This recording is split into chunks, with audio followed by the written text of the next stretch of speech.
اللهم صل على محمد وآل محمد.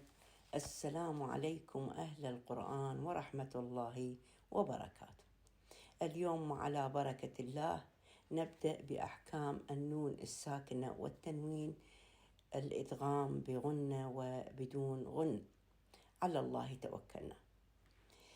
الإدغام لغة هو دمج شيء في شيء، واصطلاحا هو التقاء حرف ساكن بحرف متحرك. نأتي إلى أحكام النون الساكنة. هنا التقاء حرف النون الساكنة أو التنوين بحرف متحرك بحيث يصيرون حرف واحد مشدد من جنس الثاني. حروف إدغام النون الساكنة والتنوين. الحروف اللي تأتي بعد النون الساكنة والتنوين هي 6 حروف تنجمع بكلمة واحدة، يرملون، يعني ياء، راء، ميم، لام، واو، نون. إذا اجى واحد من هاي الحروف، أنا أحكي للمبتدئين اللي ما يعرفون شنو معنى كلمة يرملون، أما بالنسبة اللي يعرفون فخير على خير.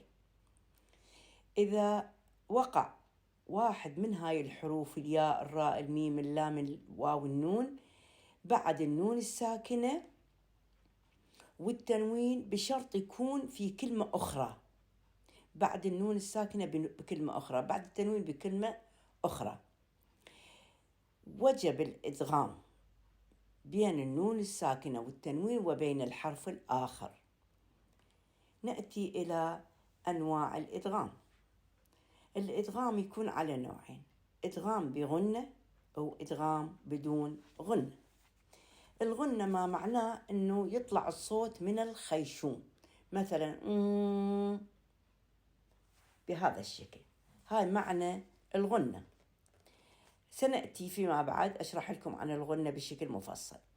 الإدغام بغنة يختص ب4 حروف من هذه المجموعة اللي تنجمع بكلمة ينمو. شنو يعني تنجمع بكلمة ينمو؟ يعني الياء، النون، الواو، والميم. إذا أجتي وحدة من ذن ال4 حروف بعد النون الساكنة في كلمة أخرى يحصل إدغام. هذه الحروف تأتي بعد النون الساكنة والتنوين. قلنا راح نعطي المثال الأول راح تشوفونه على اللوحة: ومن الناس من يقول آمنا بالله. الآية الثانية: يومئذ يتذكر الإنسان، وجوه يومئذ ناعمة، في جيدها حبل من مسد. نأتي للمثال الأول: ومن الناس من يقول. لاحظوا كلمة من النون بها ساكنة، الكلمة اللي بعدها تبدأ بحرف الياء، يحصل هنا عندنا إدغام. نأتي للآية اللي بعدها: يومئذ يتذكر. يومئذ تنتهي بالتنوين، الكلمة اللي بعدها تبدأ بحرف الياء من حروف الإدغام. عندنا الآية الأخرى: وجوه يومئذ ناعمة. هنا عندنا مثالين: وجوه تنتهي بالتنوين والكلمة اللي بعدها تبدأ بحرف الياء، فيصير إدغام بين التنوين وبين الياء. يومئذ أيضا بها تنوين كسر، والكلمة اللي بعدها تبدأ بحرف النون، يحصل الإدغام بين التنوين وبين النون.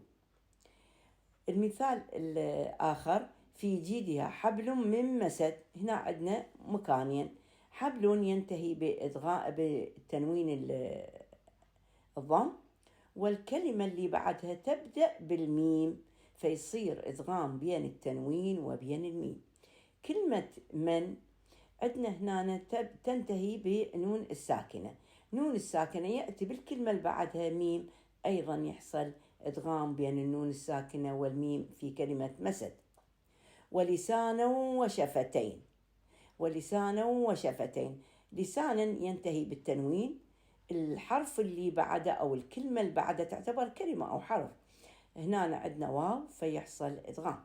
هذا الإدغام يسمى إدغاما ناقصا. ليش؟ لأن ذهاب الحرف وبقاء الصفة، بقت صفة حرف النون لكن إذهابه بالإدغام يعني اندغم. عندنا تنبيه: الإدغام بغنة بالنون الساكنة لا يأتي إلا بكلمتين احنا متفقين عليه. النون الساكنة بعدها كلمة اللي تبدأ يحصل الإدغام.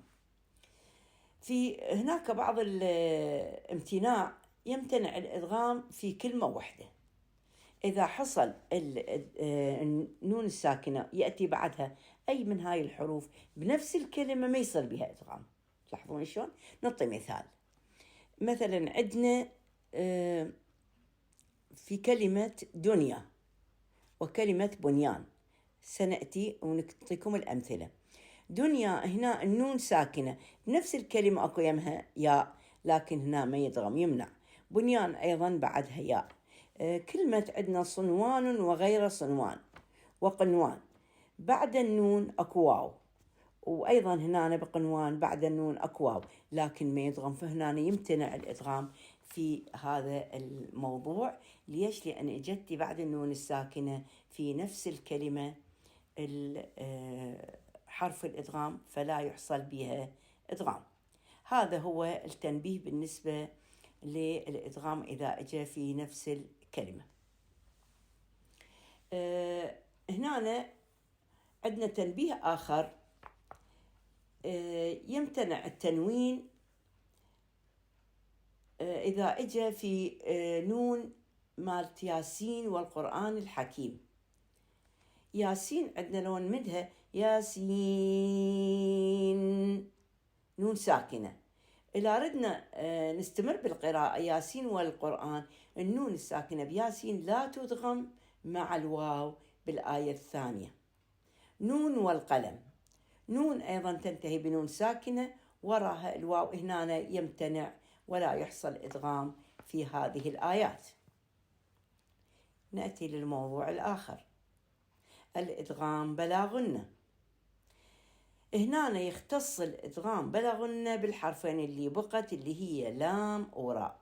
شنو معنى الإدغام بلا غنة؟ هنا إذا وقع حرف اللام أو الراء بعد النون الساكنة أو التنوين راح يصير إدغام، ولكن ما بي غنة.